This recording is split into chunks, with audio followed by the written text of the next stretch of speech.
Okay, so this is the G and or A minor set of exercises that I'm thinking about at the moment.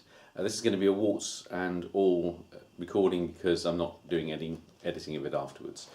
I know that most people will probably play the G chord all on the G row, but my box isn't set up like that.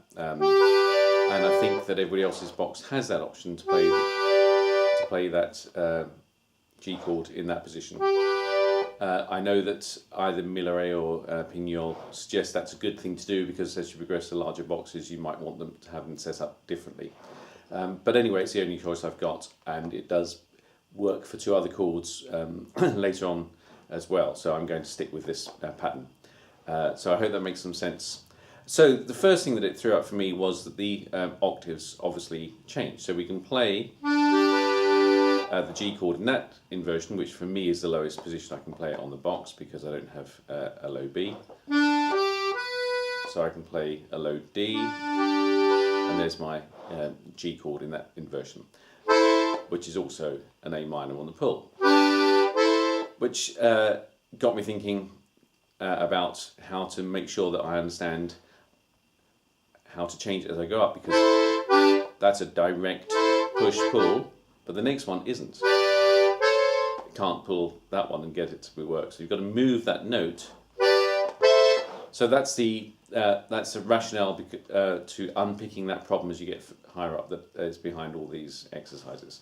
So the first exercise is quite simply just play the octave Ds.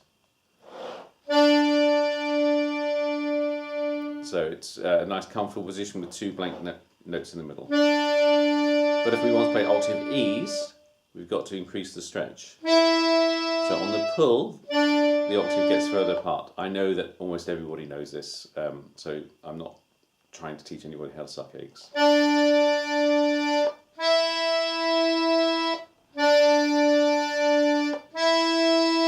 So I'm thinking of it as push in, the in octave, is an in shape, and then an out shape, a stretching out shape for the out bellows. And then we move up to the next chord note, which is the G. And there it is again on the inside row, push in, pull out.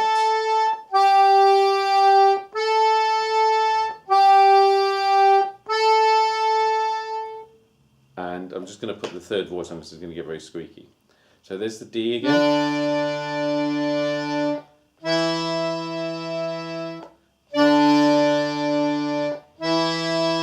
And then the G. To the A.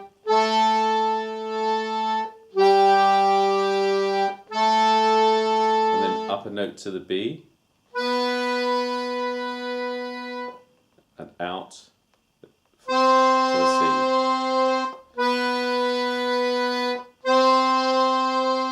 And then we get back to the D again, but we're now in the upper octave and there's a problem. That we can't just stretch because it goes wrong. So we have to move up and stretch. So we move up, and when I say up, I mean up in terms of pitch, we're going near the ground. So it's a good way of getting the difference between that one and that one where we've got to move and stretch. So then that pattern just becomes faster.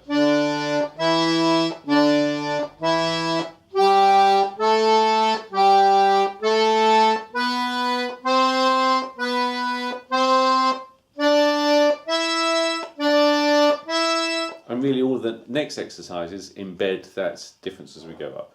So the first one is just to play the triplets in their different shapes or inversions, working your way up the box.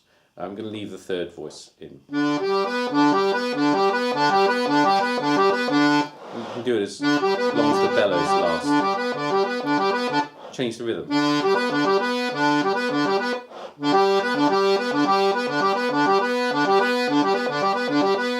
So that's now comfortable. Then the next pattern up.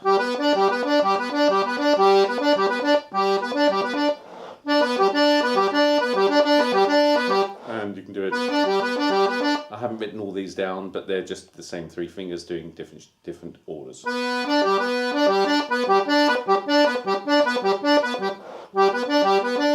And then the next pattern up.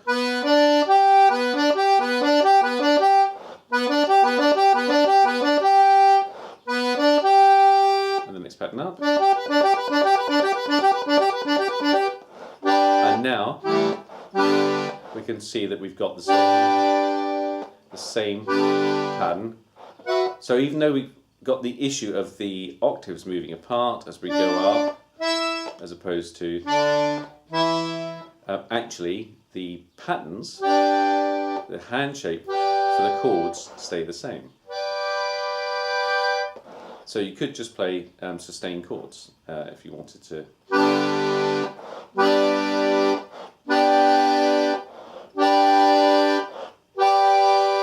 If you want to, you can introduce the left hand as well.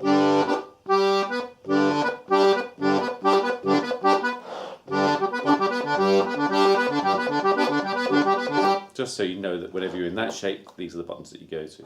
I'm not going to do that because it's the same chord all the way through these exercises. So that's the opening way of getting used to the box, and then, which I've got down as pattern E on the sheet, it's the whole arpeggio.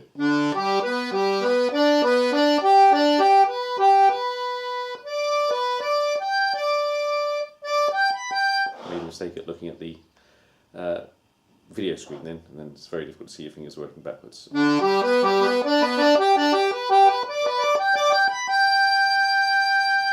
And then you can change the rhythm.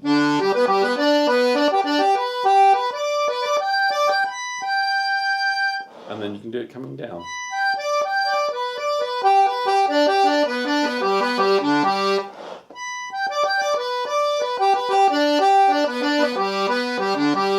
I'm sure that Melodeon players that are running proper courses will start to build a set of fingerings that don't change for those, so that you get used to using them wherever they are. But I'm not at this moment worried about that. And then when we get to letter F, we do exactly the same thing, but on the pull. So now we're in A minor.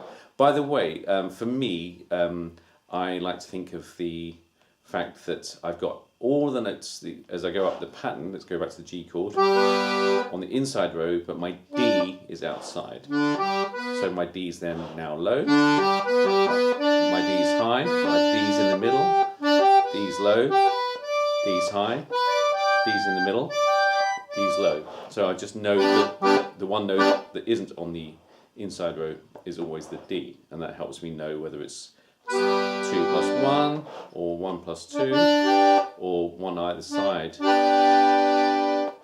on the inside row. So the same is exactly true for A minor.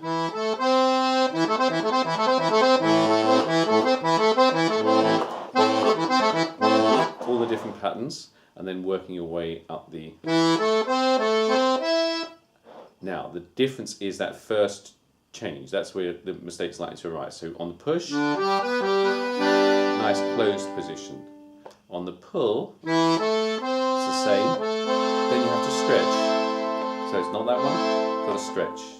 And you've got to remember that stretch, and that's probably the most awkward one because that's the biggest stretch. Certainly, if you're going to use that fingering, it's quite an uncomfortable stretch.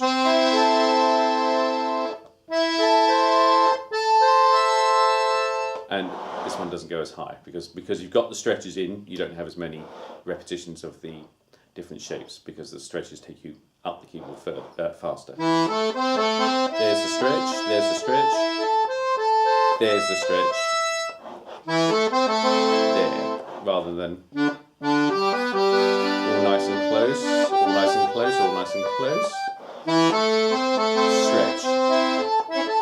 So the reason that I think it's worth playing the D on the outside row is that it gets you learning the difference between the 2 chords and the stretch.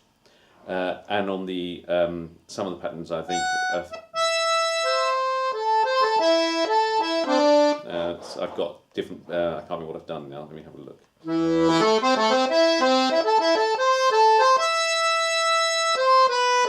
I've got some little melody notes.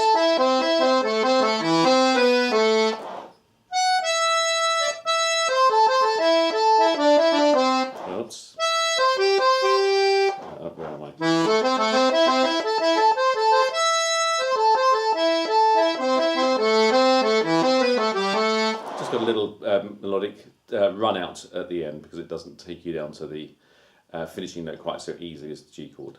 So those exercises are built to play that, and I am finding that it's, despite making mistakes here, because I'm trying to talk at the same time, it does really start to ingrain that understanding. So then, actually the harder thing is not the separate notes, but the notes together. So there we go to the pull, no change.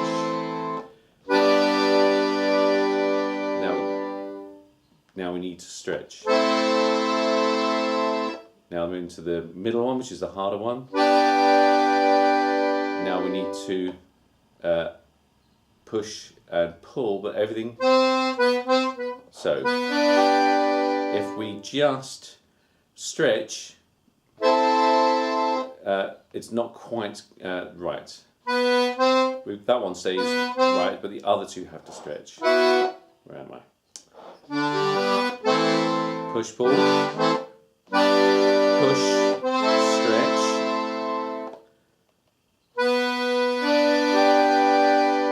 push, double stretch. I think on the sheet I might have said all up, because the bottom note stays the same.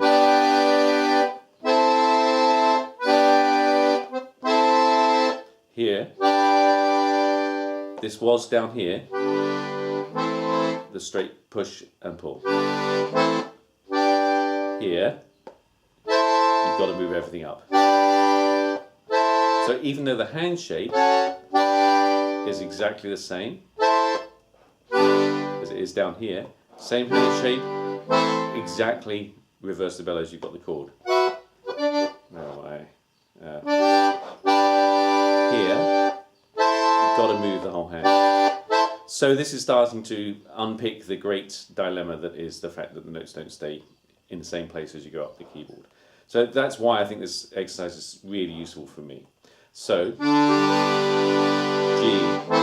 minor, G, stretch for A minor, G, double stretch at A minor, G, whole hand move for A minor. So, that all sprang out of that stretch,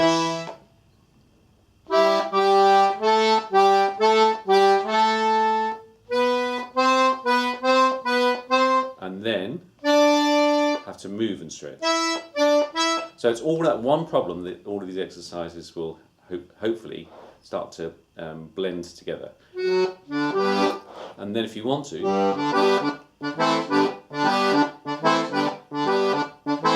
you can turn into a little rhythm.